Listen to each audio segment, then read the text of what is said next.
Hey everybody, welcome back. This is Marie. Thanks for joining me here in my little corner of YouTube. And today I've been doing a lot of videos about health and how to heal this and how to heal that, and how to take care of your kidneys and your liver. And today I thought that I would do a special video for my sisters, because I go out and I work with a lot of men and their issues, but there's a certain issue that keeps arising with women over and over and over, and I keep seeing the same pattern emerge. And so I thought, first of all, I started talking to one of my friends about it, and she's like, oh my God, Marie, you've got to make a video, because people really need to hear this. So I thought, I gave it a lot of thought, and I was like, okay, I definitely want to write my thoughts down, because I definitely want to make sure that all these thoughts get out to you, because I felt that they were very important.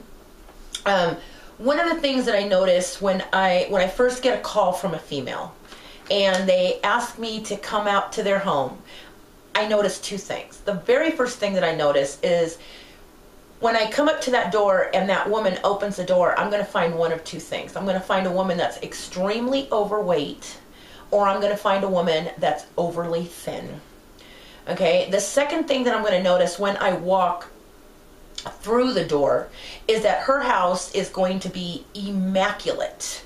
I mean, you got to take off your shoes, the carpets are white, you can eat off the counters, or the house is just almost unlivable. It is just a mess. I mean, there's dust everywhere, there's dirt everywhere. And you know what?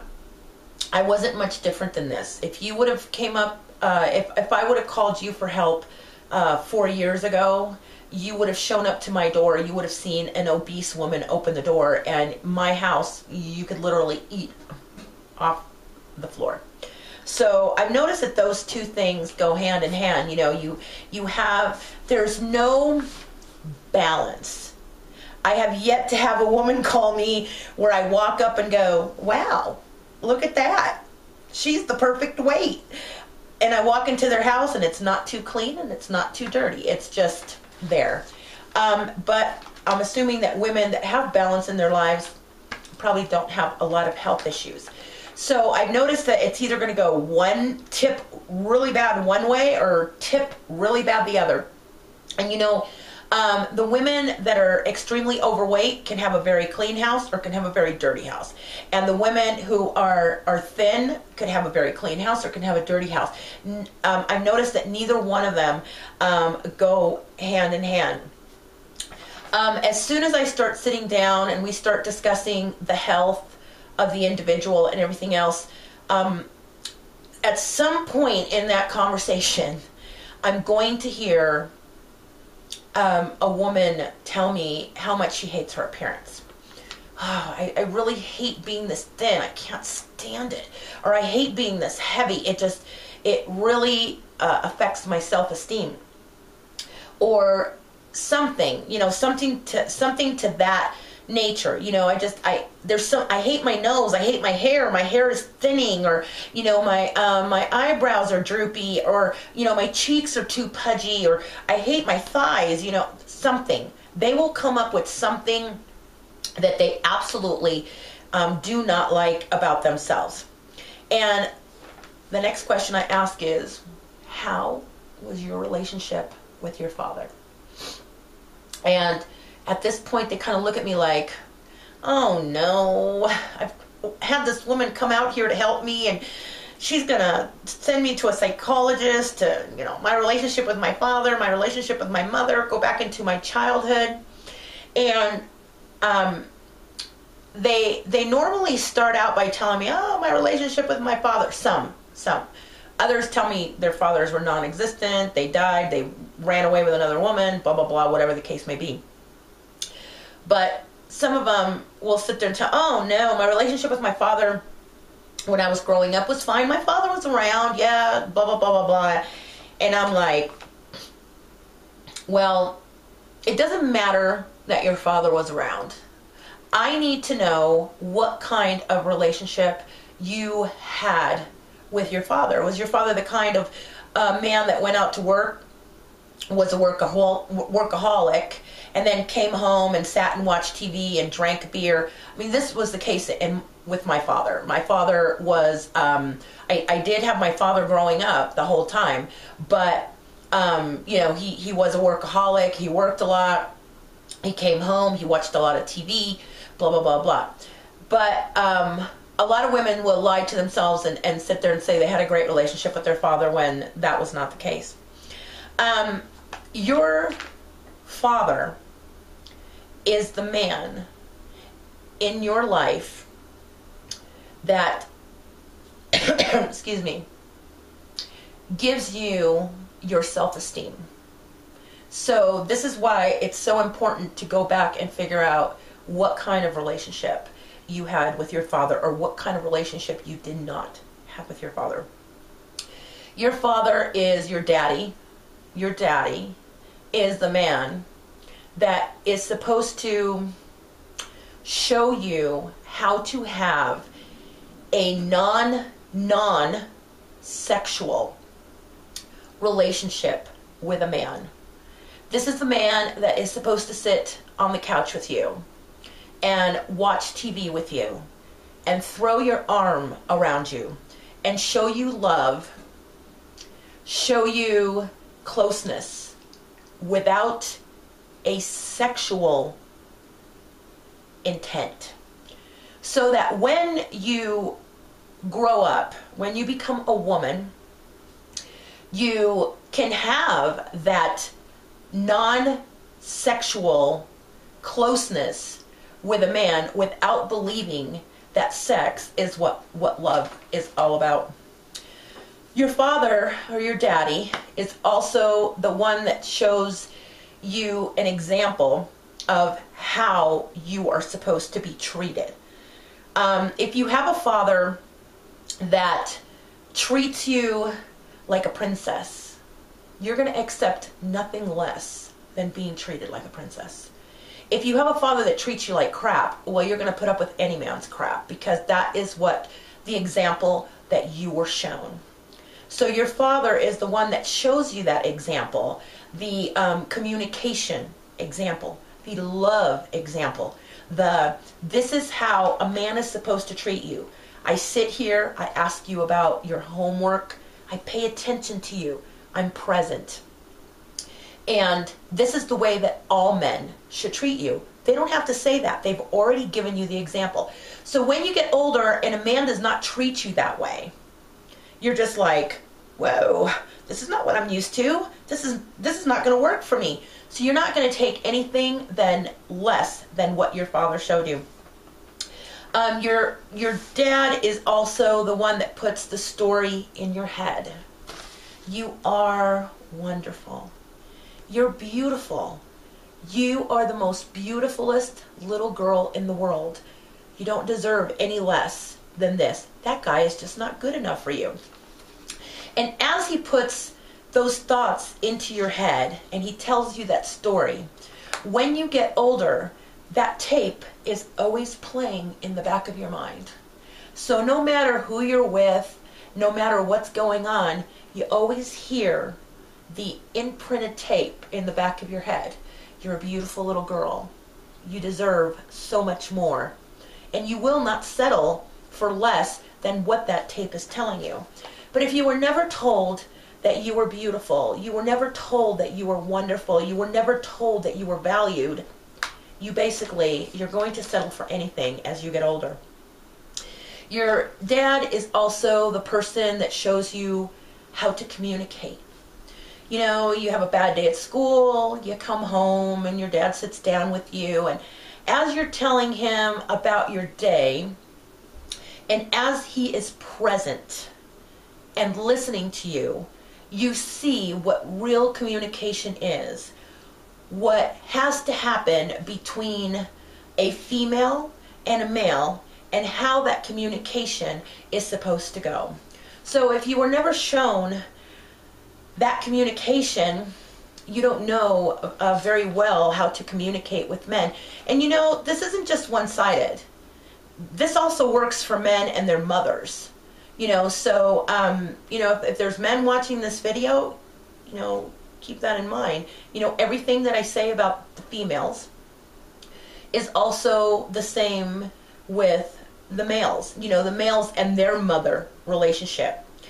It does not matter if your father passed away when you were young, or took off with another woman, or was just never present in your life. He didn't come around and visit, or or he just simply was not present. He might have been one of those fathers, like I said, it was a workaholic, or he invested all his time in the relationship with your mother, as opposed as to your relationship with you, or, there was just too many kids in the family and he couldn't be present for every single one, or he was one of those that just would like to come home and, kick his feet up and watch TV and drink beer. That is no different than not having a father in the household. Any way you look at it, your father was not present. And your dad is the one that has to lead by example. Because as you watch your father interact with your mother, this is sending a message to you. It's sending a message of, this is how I am supposed to be treated, because this is the way that my father treats my mother. So if you grew up in a family where the father was constantly hitting the mother, that's a very hard signal that you are receiving as a child, because it tells you that this is okay. Second, your dad is also the person that shows you what the relationship should be with you. So you know how to be treated by other men.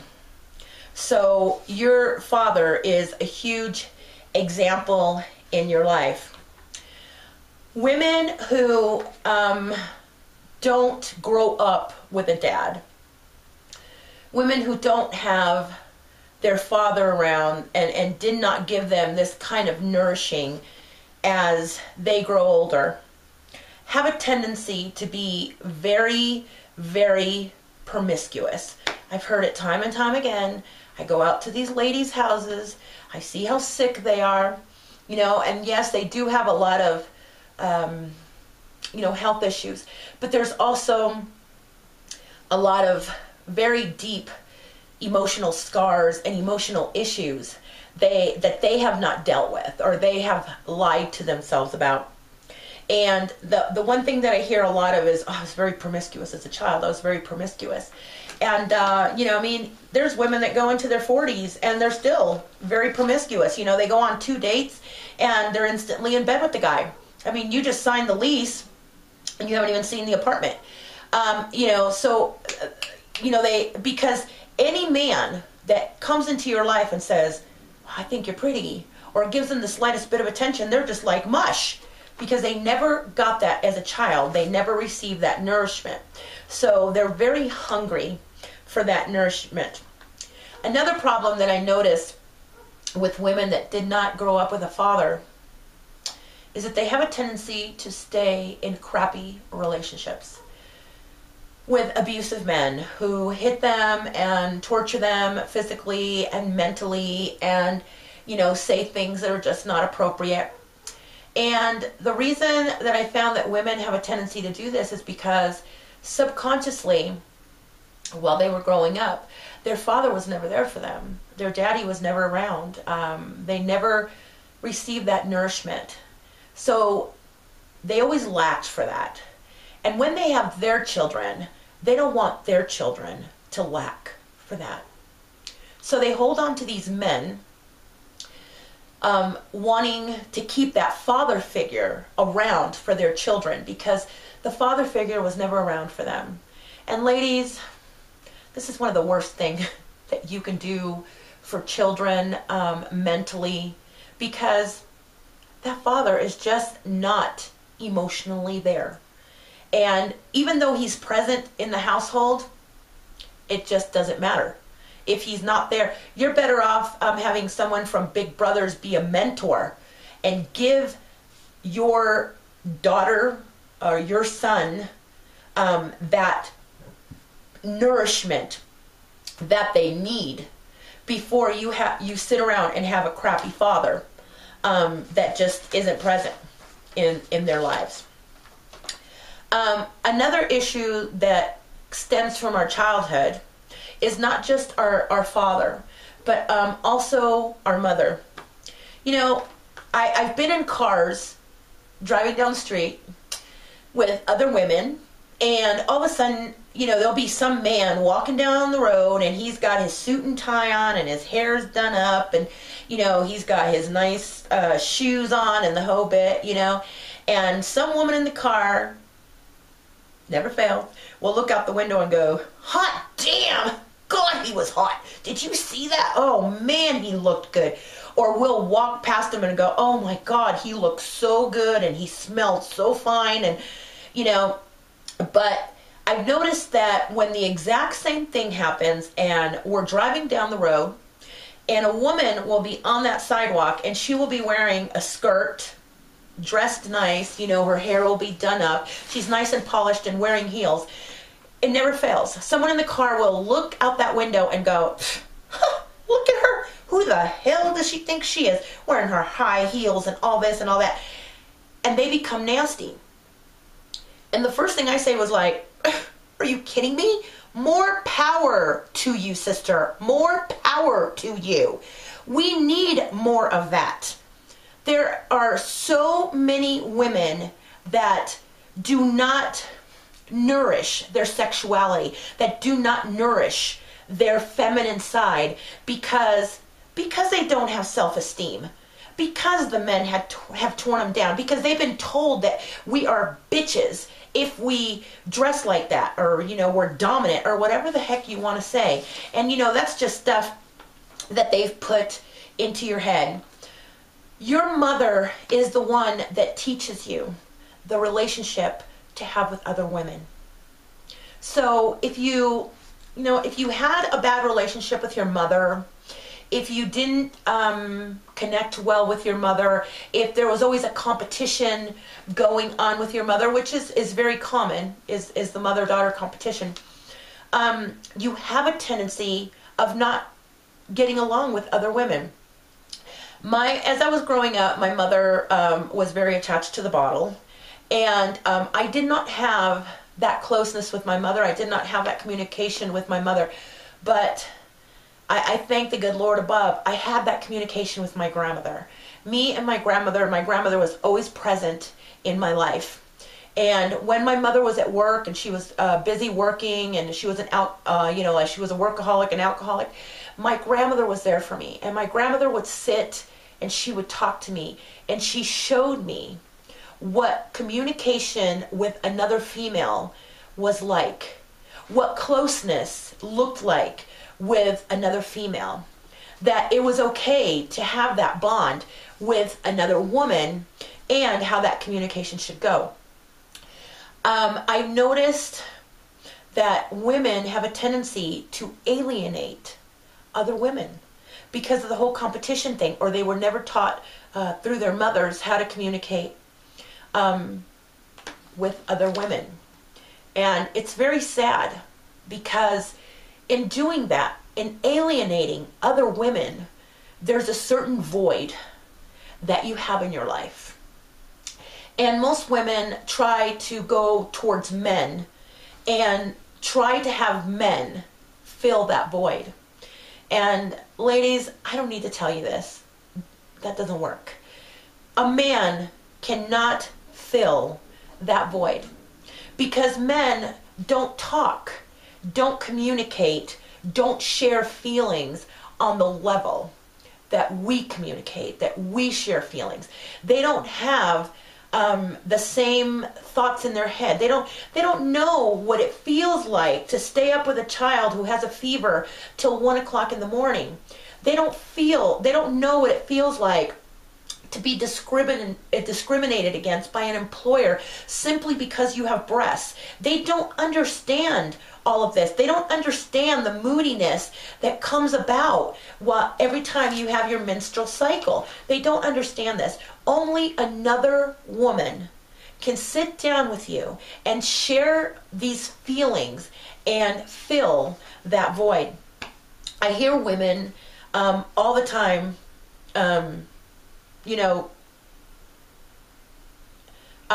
talk about nasty things, just, I hate myself. I mean, it's not even pretty. It's not even nice. I hate myself. And I sit there and I look at these women and I wonder, wow, if this is what they're telling me when I'm around and in open daylight, I wonder what they tell themselves late at night in the dark. What are you telling yourself? That is what you need to get to the core of. Because sometimes in the beginning, when I was trying to learn how to have my self-esteem, I would wait till very late at night in the quietness. And you don't have to meditate, but you just close your eyes and ask yourself that question. What is the story that I tell myself about me? And certain things will come up. And it'll be like, wow, I'm not worthy. And I would take a deep breath. And I would ask the question again. What do I tell myself? What is the story that I've been telling myself about me all these years? That I'm just not lovable. Wow. I take a deep breath and I keep asking myself the question over and over and over till there are no more answers. Because one thing that I've noticed throughout my whole life, and that is that when the shit hits the fan, when the road gets rough, when I can't count on anyone else, I can always count on the women in my life. And my female friends know that they can call me. I don't care if it's 3 o'clock in the morning. If they have a problem, I'm going to stop whatever I'm doing. I'm going to wake up. I'm going to throw water on my face and I'm going to tell them, I am here to hear you, girlfriend. Talk to me. If anything should happen, I'm going to be there for them. And you know what? I can honestly say that the women that I have in my life right now I know beyond a shadow of a doubt, will do the same for me. And I learned this lesson over and over and over and over in my life. It's always the women that are there for me. Even when I went up to Arizona, I noticed that the women that would come in to support Betty were like the women in her reading group. I mean, all these women were there for her to support her. When I was in the hospital, it was the women that I least expected. My boss, one of the women that I worked with that I hardly knew, were there for me more than my own family was. It will always be a woman in your life that will come to your rescue. I understand that I am very intimidating to some women, and I see this all the time. I go to a party, and I'm very open to women, and I'm just like, hi, how's it going? And I'll hug them, and, I'll take genuine interest in what they're saying, and I see them, and they have this wall up, and they want to back up, and they're just like, I don't want anything to do with you, or they think I don't notice. And I know all you women do, you'll see them out of the corner of your eye, kind of checking you up and down and scanning you to see how much of a threat you're going to be to them. And then I never hear from them again. I give them my phone number. It's like, hey, it was nice meeting you. It was nice talking to you. No. So I see this all the time, and I know that I can be a pretty intimidating female. Okay? And I know. I've been called hard-headed, I've been called headstrong, I've been called a bitch. But you know what? Bottom line is, it's taken me a very long time to ask myself what the story was that I told myself. And it's taken me a very long time to change that story to a new story, to tell myself that I am a strong woman. I am lovable. I am beautiful no matter what anyone says about me. I am strong. I am confident. And you know what? I've learned that intimidates a lot of other women. And I even had one woman once tell me that I thought that my self-esteem was too high and I should lower my self-esteem. And what I say to that is, I will never lower my self-esteem for another woman. They need to hire their self-esteem and come up to my level, because I want every woman to rise up out of that craziness, that illness, that story that they've always been hearing, and become who they were supposed to be and blossom the way that they were supposed to blossom. And the best thing that you can do, I don't know how many of you out there watched Men in Black, but if you remember, they had the little flashy pen. They would sit there and they would, no matter what the story was, they would flashy pen you and they would put in a brand new story. And there was a woman whose husband ran away. He became a bug, I believe was the issue. And when Will Smith showed up at her house was a mess. She was a mess. She was dressed like a mess. And he flashy penned her. And he said, you know what? He goes, your husband ran off with another woman. He goes, no, you know what? No, he didn't run off. You left him, and tomorrow you're going to go out and you're going to get a new outfit and blah, blah, blah. And that's what you need to do. You need to flashy pen yourself and tell yourself a whole new story of how wonderful you are, how beautiful you are, how you deserve better than what you have, how you deserve nothing but the best, how you are nothing less than a princess, and you deserve the best that life has to give you and the best life that you can give for yourself. So the only thing that I can say is that whether your father, your dad passed away, or he wasn't there for you, or he just wasn't present, or your mother did not teach you how to deal with other women and show you the communication with other women, it is never, hear me sisters, it is never too late to mend that situation. And I've said it before, no one has ever said it best than Bradley from the band Sublime. Before you can take care of anything else, first take care of head. And while you're doing this, you're going to become such a happier and healthier person. And as you become happier and as you become healthier, please do not forget to support your sisters. Till we meet again. Bye-bye.